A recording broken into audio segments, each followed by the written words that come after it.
안녕하세요. 오늘도 달빛 차단 편지에 오신 걸 감사드립니다. 모두 모두 행복하세요.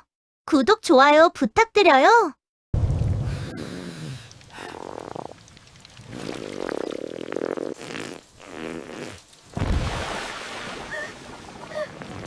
조선 순조 연간 충청도 청주 땅에 뿌리를 내린 김판서 댁은 3대에 걸쳐 쌓아올린 재산과 권세로 그 고을 일대에서 가장 이름 높은 집안이었다.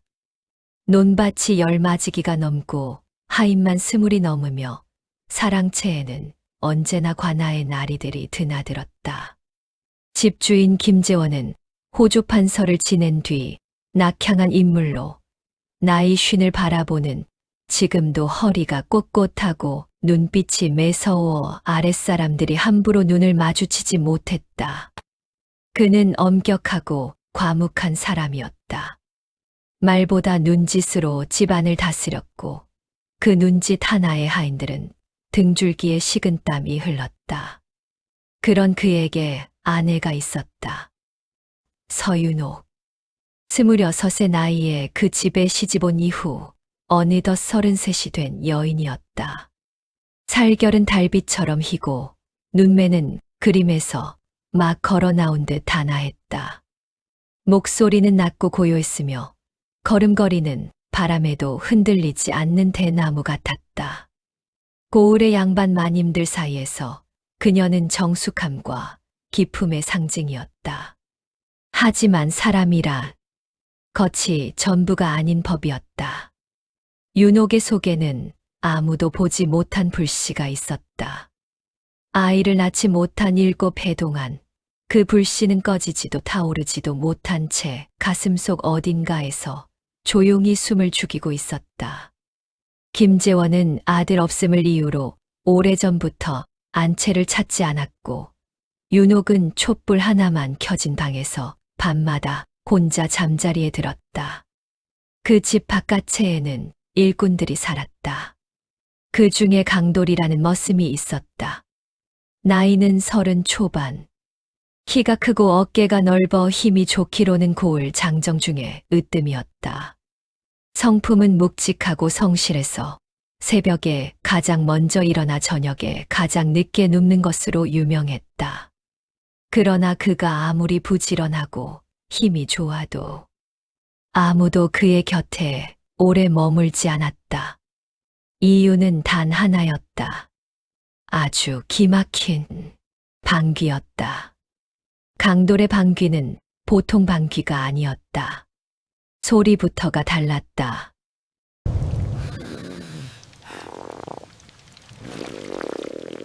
낮고 묵직하게 마치 땅속에서 울려오는 것처럼 푹 하고 터졌다. 그리고 그 냄새는 단순한 악취가 아니었다. 형용하기 어려운 냄새였다. 썩은 내도 아니고 구린 내도 아닌, 그러면서도 진하고 기묘하게 머릿속에 파고드는 냄새. 처음엔 역해서 코를 막게 되지만 그 다음 순간에는 이상하게도 머리가 핑 돌고 눈앞이 흐릿해지는 느낌이 들었다. 하인들은 말했다. 강돌이 옆에 있다가는 정신이 나간다. 한 번은 마구간 옆에서 터뜨렸는데 말이 앞다리를 들고 뒤로 넘어가더라. 저 녀석 뭘 먹고 사는 건지 모르겠어. 강돌 자신도 그 방귀가 싫었다. 어릴 적부터 그랬다. 어디서 비롯된 것인지도 몰랐다. 그저 배 속에서 울컥울컥 치밀어 오르면 참는 것이 한계가 있었고 그때마다 사람들이 등을 돌렸다. 장에서도 마을에서도 어디서든 그는 늘 혼자였다. 그러니 일에만 매달렸다. 새벽 어스름에 물을 길고 낮에는 장작을 팼으며 밤에는 창고 문을 점검했다. 그것만이 그가 이 집에서 쓸모 있다는 것을 증명하는 방법이었다. 그날도 마찬가지였다. 늦가을 빗속이었다. 부슬부슬 내리는 비에 땅이 질척해진 밤, 강돌은 장독대 옆에 쌓인 쌀자루를 창고로 옮기다가 갑자기 배의 통증을 느꼈다. 저녁에 찬 두부를 너무 많이 먹은 탓인지. 그는 주위를 살폈다. 인기척이 없었다. 사랑채의 불도 꺼졌고 하녀들도 모두 안채로 들어간 뒤였다. 그는 고개를 숙이고 조용히 푸우 낮고 굵은 소리가 빗소리 사이로 터졌다. 그리고 그 다음 순간 거기 누구냐? 어둠 속에서 목소리가 들렸다. 강돌은 심장이 멎는 줄 알았다. 그 목소리는 분명히 여자의 목소리였다. 처마 밑 그늘에 서 있는 사람은 서윤옥이었다. 마님이 밤중에 장독대 쪽에 있는 것도 이상했지만 그보다 이상한 것은 그녀의 표정이었다. 야단을 치려는 기색이 아니었다. 그녀는 고개를 살짝 든 채 눈을 천천히 깜빡이고 있었다. 방금 내가 낸 것이냐? 강돌은 땅바닥에 엎드렸다. 마님, 소인이 죽을 죄를 지었습니다. 용서해 주시옵소서. 다시는 일어나거라. 명령이 떨어졌다. 강돌은 조심스럽게 고개를 들었다. 그 눈과 마님의 눈이 마주쳤다. 윤옥은 한 걸음 가까이 다가왔다. 그리고 천천히 조용히 숨을 들이마셨다. 강돌은 당황했다. 마님이 지금 무얼 하는 것인가? 역한 냄새에 인상을 찡그리는 것도 아니고 코를 막는 것도 아니고 그냥 숨을 마시고 있었다. 이상하구나. 마님이 중얼거렸다. 지독한데 어째서인지 그녀의 눈빛이 흔들렸다. 숨이 가빠진다.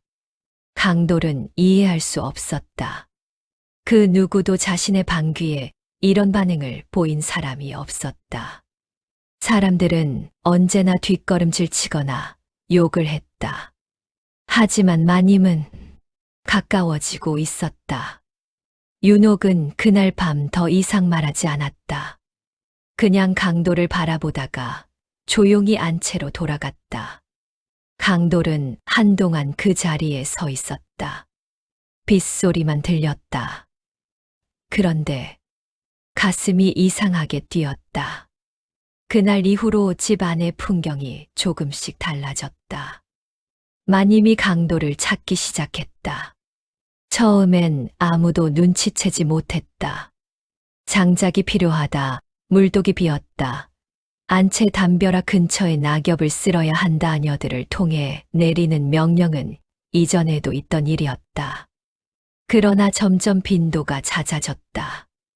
그리고 그 심부름은 언제나 강돌을 지목했다. 장작은 강돌이 나르거라. 물독은 강돌이 채우거라.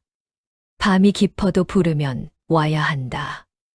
하녀 막수는 처음으로 눈치챈 사람이었다. 그녀는 22살의 눈 밝은 아이로 겉으로는 멍청한 척하면서 집 안의 모든 일을 꿰뚫어보는 재주가 있었다. 저것 봐. 또 강돌이야. 그녀는 부엌대기 점순에게 속삭였다. 마님이 왜 저 냄새쟁이를 저리 찾지? 점순은 고개를 갸웃했다. 글쎄, 힘이 좋으니까 그런 거 아니겠어. 힘 좋은 사람이 어디 강돌뿐이야? 사방네 큰아들도 힘 좋고 박첨진의 막내도 좋은데 왜 하필 냄새쟁이야? 막수는 눈을 가늘게 떴다. 뭔가 있어. 분명히. 사람들의 수군거림이 시작됐다. 그러나 마님 윤옥은 개의치 않았다. 아니, 알면서도 멈추지 못하는 것처럼 보였다. 그녀는 스스로도 이해할 수 없었다. 그날 밤 이후로 잠을 제대로 자지 못했다. 눈을 감으면 어둠 속에서 퍼지던 그 기이한 냄새가 코끝에 맴돌았고 그때 자신도 모르게 가빠진 숨이 기억났다. 남편과의 차가운 밤들을 보내며 죽어가던 무언가가 그 냄새 한 번에 되살아난 것만 같았다. 윤옥은 촛불 앞에 앉아 혼자 생각했다. 이건 미친 것이다. 내가 무슨 짓을 하려는 것이냐. 그러나 입이 먼저 하녀를 불렀다. 강돌 데려와라. 그날 밤은 유독 바람이 없었다. 촛불이 흔들리지 않았다. 방 안 가득 그 노란 빛이 고요히 내려앉아 있었다. 윤옥은 창가에 서서 바깥을 내다보고 있었다. 문을 두드리는 소리가 났다. 마님, 강돌이 왔습니다. 들여보내거라. 강돌이 방 안으로 들어섰다. 그는 늘 그렇듯 고개를 숙이고 있었다. 눈을 들지 않았다. 거대한 몸이 방 안에서 어색하게 웅크린 것처럼 보였다. 돌아보거라. 윤옥이 말했다. 강돌은 그녀를 향해 몸을 돌렸다. 촛불 아래 비친 마님의 얼굴은 어느 때보다 창백하고 아름다웠다. 그리고 그 눈빛에는 강돌이 처음 보는 무언가가 담겨 있었다. 두려움인지 갈망인지 혹은 그 둘이 뒤섞인 것인지. 강돌아. 목소리가 낮게 떨렸다. 내 기운이 이상하다. 강돌은 아무 말도 하지 못했다. 사람을 어지럽히고 숨을 가쁘게 만든다. 그날 이후로 잠을 못 잔다. 윤옥은 한 발짝 앞으로 걸어왔다. 자꾸 생각난다. 그 숨결이, 그 기운이. 강돌은 땅이 흔들리는 것 같았다. 마님이 자신에게 이런 말을 하고 있다는 것이 믿기지 않았다. 세상 사람들이 냄새를 피해 달아날 때 오히려 더 가까이 다가오는 사람이 있다는 것이 믿기지 않았다. 마님, 내가 무섭지 않느냐? 강돌은 천천히 고개를 들었다. 그리고 마침내 마님의 눈과 눈이 마주쳤다. 그날 밤, 두 사람 사이에 있던 보이지 않는 선이 조용히 그리고 돌이킬 수 없이 무너졌다. 겨울이 왔다. 눈이 내렸고 김판서택 마당에 하얀 침묵이 쌓였다. 그 침묵 아래에서 윤옥과 강돌의 밤은 계속됐다. 두 사람은 말이 없었다. 이것이 옳은지 그른지 어디로 흘러갈 것인지 아무것도 묻지 않았다. 아니, 물을 수 없었다. 이미 알고 있었기 때문이다. 이 관계에 이름을 붙이는 순간 모든 것이 끝난다는 것을. 강돌은 처음엔 두려웠다. 마님과 자신 사이의 거리는 신분 하나만이 아니었다. 마님은 주인이고 자신은 머슴이었다. 이 집안의 소금단지 하나도 자신보다 높은 것이 마님이었다. 그러나 촛불 앞에서 윤옥이 조용히 눈을 내리깔고 있으면 그 모든 두려움이 녹아버렸다. 그녀도 같았다. 7해 동안 혼자였다. 아이 없는 여자, 남편이 찾지 않는 여자, 화려한 집 안에서 가장 외로운 사람. 그 외로움을 이 남자 앞에서 처음으로 내려놓을 수 있었다. 두 사람은 서로를 알아가기 시작했다. 강돌은 태어난 곳을 모른다고 했다. 어릴 때부터 이 집 저 집 돌아다니며 일을 해왔다고. 부모의 얼굴도 이름도 모른다고. 윤옥은 그 말을 들으며 말없이 그의 손을 잡았다. 외로웠겠구나. 강돌은 고개를 들지 못했다. 그 말 한마디가 오래 묵은 상처를 찔렀다. 봄이 되어도 막순의 눈은 쉬지 않았다. 그녀는 말이 없는 척하면서 모든 것을 보았다. 밤중에 강돌이 안채 쪽으로 사라지는 것을, 새벽 달기, 울기 전에 나오는 것을, 마님의 눈빛이 달라진 것을. 하루는 점순이 막순에게 속삭였다. 저 두 사람 혹시 아닌가? 아무래도 이상해. 막순은 입술을 꾹 다물었다. 함부로 입을 열지 마. 우리가 죽는다. 그러나 막수는 알고 있었다. 이 비밀이 언제까지나 집 안에만 머물러 있지는 않을 것이라는 것을. 사람의 입이란 결국 새게 되어 있었다. 그리고 그것은 막순 자신의 입이 아니었다. 창고 담당 하인 태복이 문제였다. 그는 술을 좋아했고 술이 들어가면 말이 많아졌다. 어느 날 밤마을 주막에서 태복은 혀가 풀린 채로 중얼거렸다. 김판서 댁에 이상한 일이 있어. 마님이 냄새쟁이 머슴을 밤에 주막의 노파가 귀를 쫑긋 세웠다. 그 이야기는 사흘을 넘기지 못하고 고을을 돌았다. 그리고 열흘 뒤 한양에서 내려오던 김재원의 귀에 들어갔다. 김재원이 집으로 돌아온 날은 비가 내리는 밤이었다. 그는 아무에게도 귀환을 알리지 않았다. 중문을 지나면서도 말 한마디 없었다. 하인들은 그의 얼굴을 보고 등줄기가 서늘해졌다. 눈이 흰자위만 남은 것처럼 차가웠다. 마님 어디 계시냐? 낮은 목소리로 물었다. 하녀가 떨며 대답했다. 안채에 계십니다. 혼자냐? 하녀는 대답하지 못했다. 그것이 대답이었다. 김재원은 천천히 안채로 걸어갔다. 사랑채의 불빛이 꺼진 집 안은 고요했다. 멀리서 빗소리만 들렸다. 안채 앞에 다가서자 방 안에서 소리가 들렸다. 낮고 가쁜 숨소리, 그리고 윤옥의 목소리. 다시 그 기운을, 그 순간이었다. 푹. 낮고 굵은 소리가 방 안에서 터져나왔다. 김재원은 문을 박차고 들어가려다가 멈췄다. 냄새가 퍼졌다. 그 냄새는 달랐다. 단순한 악취가 아니었다. 그것은 그가 아는 냄새였다. 기이하게도 머릿속을 어지럽히면서도 어디선가 맡아본 것 같은 냄새. 김재원의 얼굴이 굳었다. 그는 기억하고 있었다. 아주 오래전의 기억이었다. 김재원은 문을 열었다. 방 안에 두 사람이 있었다. 윤옥은 하얗게 질렸고 강돌은 무릎을 꿇었다. 마님과 나가거라. 그는 윤옥에게만 그렇게 말했다. 윤옥이 나가자 김재원은 강돌 앞에 앉았다. 두 사람이 마주 앉은 방 안은 무서울 만큼 고요했다. 김재원은 한동안 강돌을 바라보았다.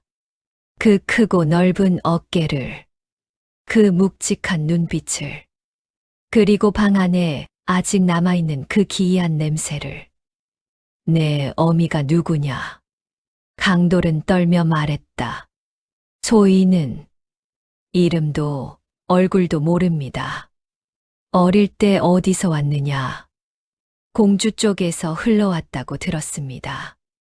아기 때 이 마을에 버려졌다 했습니다. 김재원의 눈이 흔들렸다. 공주. 그 단어가 심장 어딘가를 건드렸다. 그는 눈을 감았다. 30여 년 전의 일이었다. 한양에서 관직에 오르기 전 젊고 오만했던 시절. 공주 인근에서 머물던 어느 봄날 신분이 낮은 여인과 인연을 맺었다. 그 여인은 총명하고 눈이 맑았다. 그러나 김재원은 그 인연을 끊었다. 그래야 할 이유가 있었다.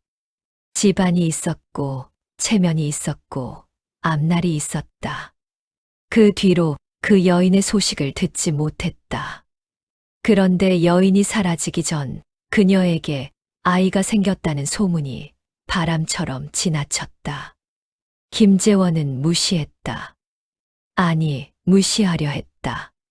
그리고 30년이 흘렀다. 내 죄다.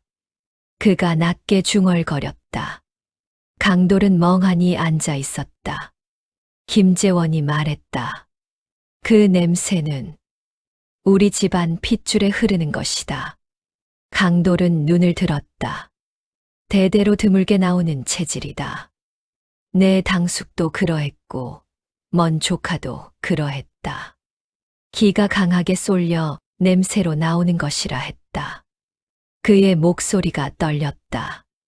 그 냄새를 맡고 나는 알아버렸다.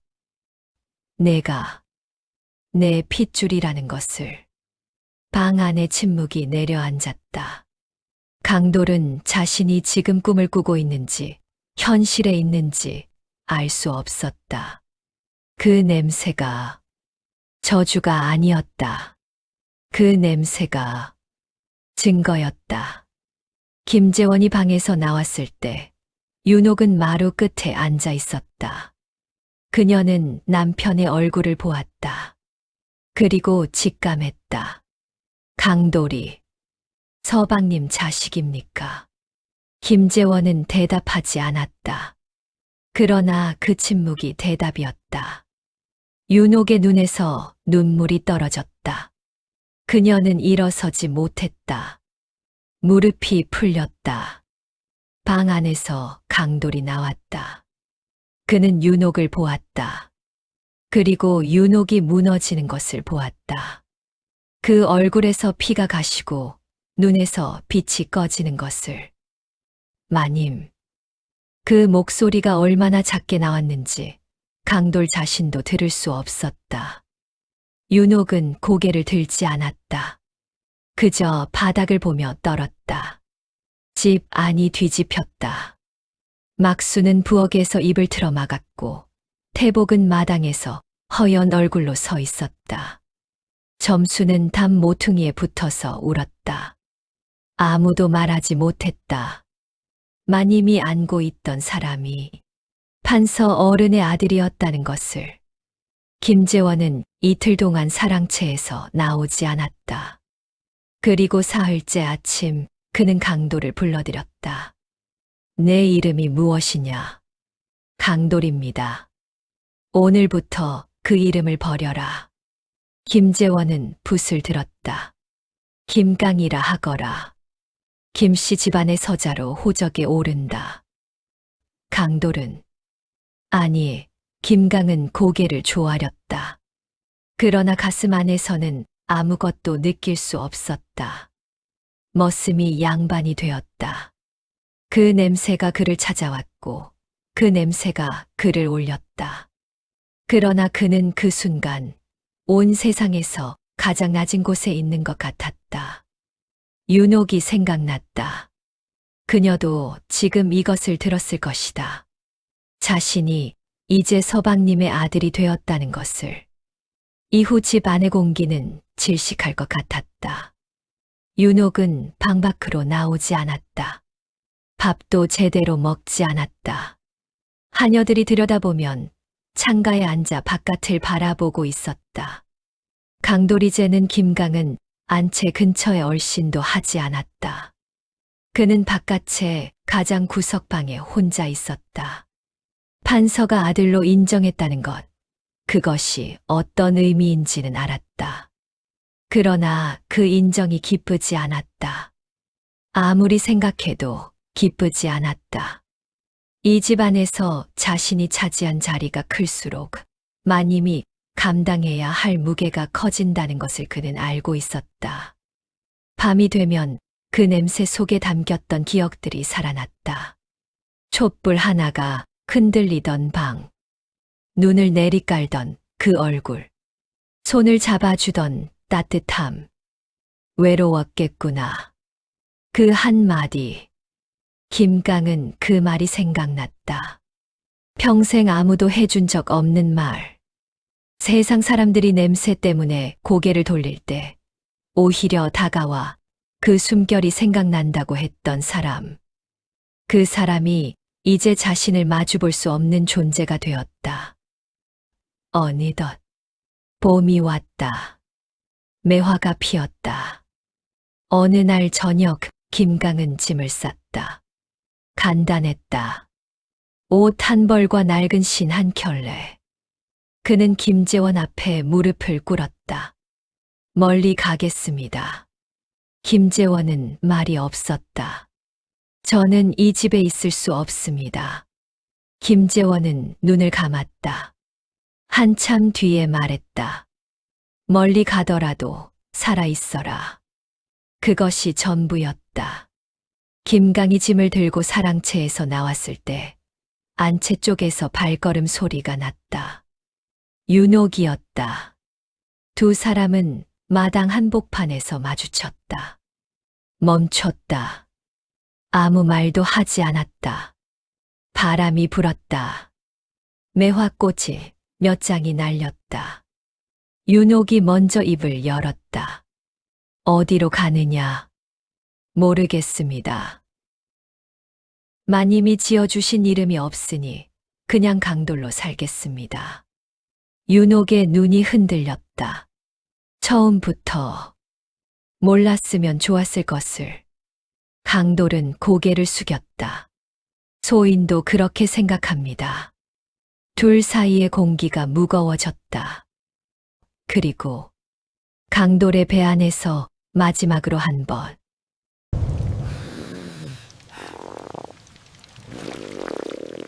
푸우.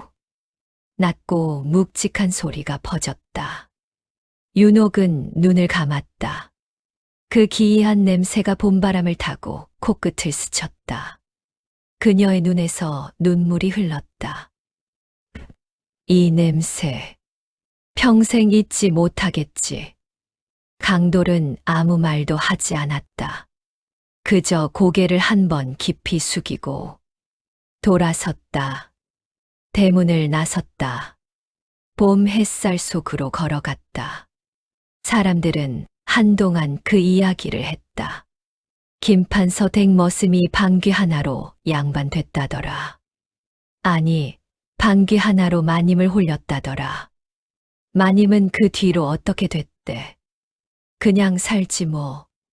아, 하지만 살아도 사는 게 아니라더라. 고을의 입들은 그렇게 수군거렸지만 진짜 이야기는 아무도 몰랐다. 7해의 외로움 끝에 처음으로 온기를 알게 된 여자가 그 온기의 정체를 알게 된 순간 모든 것을 잃었다는 것을. 방귀 냄새 때문에 평생 혼자였던 남자가 그 냄새 때문에 처음으로 가족과 신분을 얻었으나 진짜 원하던 것은 얻을 수 없었다는 것을. 그리고 그 모든 비극의 씨앗을 30해 전에 뿌린 것은 가장 높은 자리에 앉아있던 남자였다는 것을. 세상에 비밀은 없었다. 그러나 세상에 어떤 진실은 알려지더라도 되돌릴 수 없었다. 매화는 피었고 강돌은 떠났다. 윤옥은 그날 이후 꽃이 피는 계절이면 창가에 앉아 하루 종일 바깥을 바라보았다. 아무도 그 눈이 무엇을 보고 있는지 알지 못했다. 오늘 이야기는 여기까지입니다. 모두 감사합니다.